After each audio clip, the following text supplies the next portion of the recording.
What's up, you guys? Welcome back to another video here on my channel, and today I want to talk to you guys about getting into slumps as a hitter, what you can do to identify when you are falling into a slump, and what you can do to get yourself out of a slump. But before we jump into the video, if you're a new viewer, all I ask is you click that subscribe button down there in the bottom right hand corner, and be sure to leave a thumbs up on this video. And while you're at it, be sure to check out my website, www.1percentathletics.com, and grab yourself one of the new 1% Better shirts. We're getting 1% better every single day. Okay, so slumps. This is one of those popular words that is thrown around baseball when, as a hitter, whenever you are struggling up at the plate, you may be going through a rough patch, 0 for 10, a 0 for 15, a 0 for 20 stretch. Quite honestly, it's one of my least favorite terms in baseball because I'm actually not a believer in the word slump. We'll get into that here in just a second, but I find it really funny, around youth baseball when little Johnny goes 0 for 4, one game, and they're playing these tournaments where they're playing multiple games over the course of 2 days. Little Johnny has a 0 for 8 day or a 0 for 10 day, and his dad up in the stands, his sister, his grandparents, everybody's on little Johnny about how he struggled all day, and he was 0 for 8, he didn't get a hit, he didn't get on base, whatever the case may be. But yet, when you step back and you look at little Johnny's at-bats, and you see that they actually weren't all that bad. And that takes me into why I don't believe in the word slump, because it can be a very misleading term. Because to me, a slump is an 0 for 10 stretch where I'm swinging and missing on, first pitch curveball, striking out in 3 pitches. I'm having weak contact and getting out on balls that I put in play. To me, that is what a slump is. But thinking back to the analogy that I used with little Johnny, little Johnny, yeah, he went 0 for 10 on the day, on the weekend, but you look at his at-bats. What did he do? Lines out to center field. He has a sac fly. He has a 8 pitch at bat and strikes out 3-2. He's able to draw a walk. He's, has 3 or 4 more at bats where he puts hard contact on the ball. Yes, his stats may show that he was 0 for 10 because he didn't have a hit, but yet when you actually look at his at-bats and you analyze his at-bats and break them down, you see that he is still having quality at-bats up at the plate, and that is what matters most. So to me, that is why the word slump is one of my terms that I do not like, because it's thrown out very loosely without actually looking at the supporting data of whether the kid is in a slump or not. And this is where my advice to parents and my advice to kids comes in. To identify whether you are in a slump or not, don't just look at your stats of, oh, I'm 0 for 10, I don't have a base hit, I suck. Just as soon as kids start sensing a little bit of failure, the world's coming to an end. And it can't be like that, because hitting is the hardest thing to do. And if you fail 7 out of 10 times, well, you're going to get paid a lot of money in this game, and you're going to be in the Hall of Fame. Hitting, baseball in general, is a game of failure, and you have to learn to embrace that failure, because that failure is what's going to make you a better baseball player.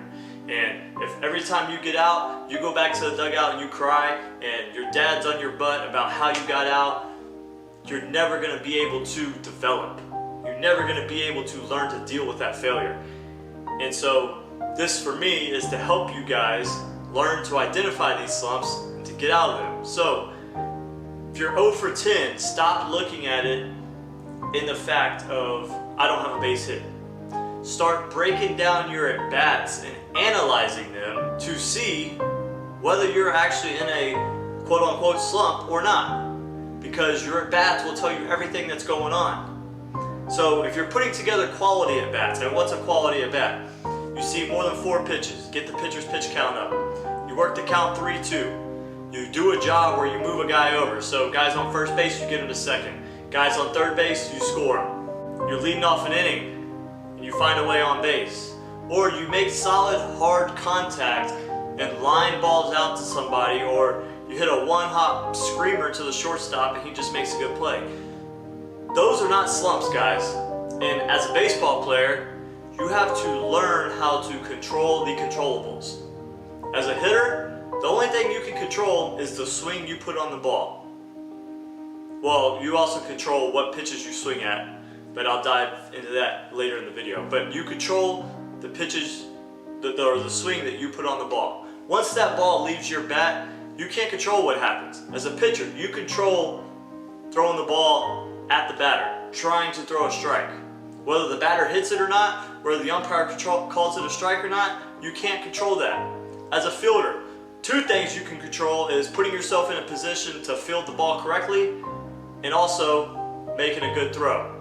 Once that ball leaves your hands, you can't control the result that happens. So this is one of those things that if you want to develop and grow as a baseball player, you got to be able to adapt this mindset, because this is going to help you identify whether you are in a slump or not and allow you to become a more consistent hitter.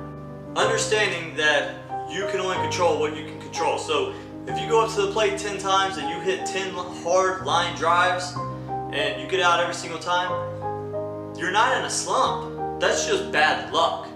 That's all that is. It's bad luck.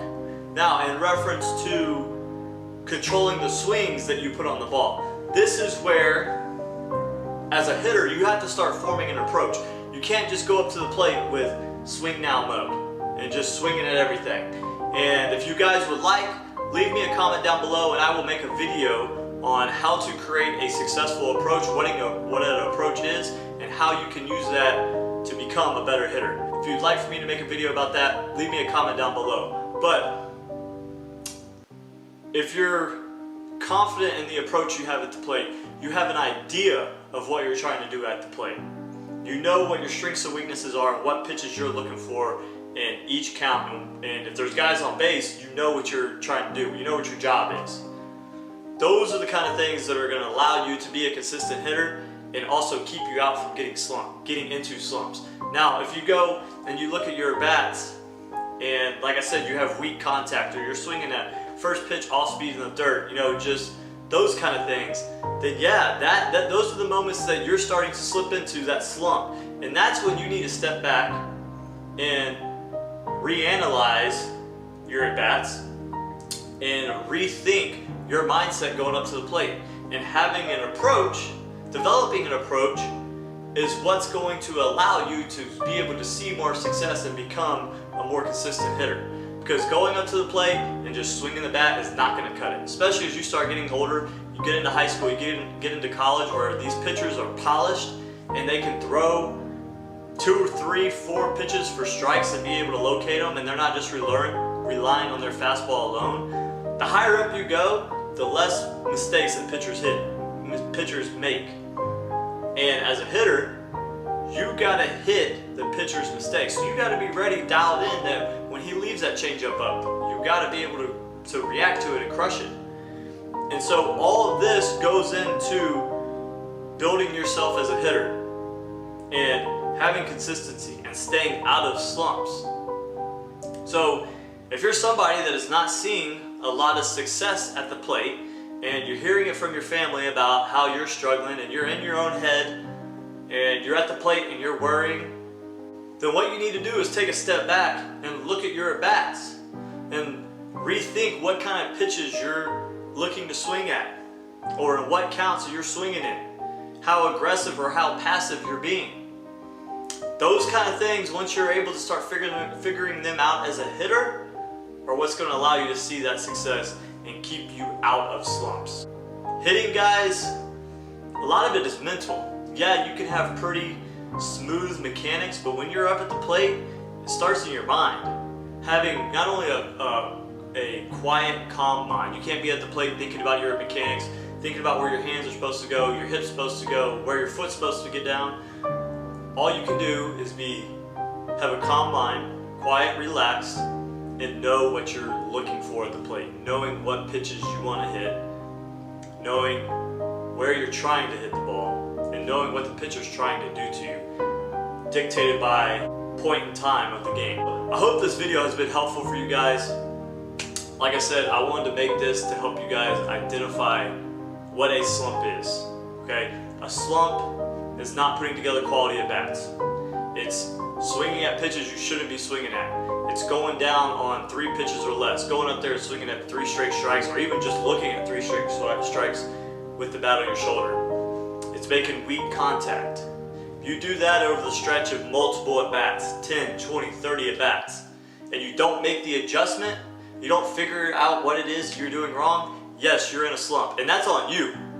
That's on you because you're not taking pride in yourself as a hitter to figure out why you're struggling and to make that adjustment. Whether it's a swing change, a mechanical change, a timing change, getting your foot down earlier, scooting up to the plate, scooting back in the box, scooting up in the box, letting the ball travel versus trying to go get it.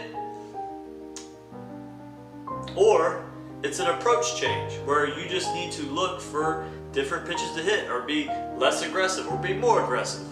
Whatever the case may be. But that's on you to figure it out as a hitter. So that person I just explained, that's what a slump is. That's identifying that slump. What's not a slump is having quality at bats. Going 3-2 deep in counts, drawing walks, doing jobs when guys are on base, or hitting the ball hard. That is not a slump. And if you're that guy that stresses out because every time that happens to you, you're throwing a fit because you didn't see the result you wanted, figure it out. You're not in a slump, you're just having bad luck.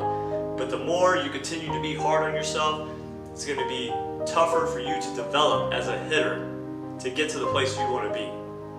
Now, like I mentioned, if you think you're falling into a slump, you've identified it, you're going through a rough stretch where you're not having good at-bats, this is when you need to start refining your approach and changing what you're trying to do at the plate to get yourself back comfortable and on the right track. Once again, I hope this video was helpful. If you enjoyed this video, you're new to my channel, all I ask is you click that subscribe button down below, click the thumbs up button, follow me on Instagram at CarsonLee5 so you can stay up to date with all my content. I'll see you guys next time.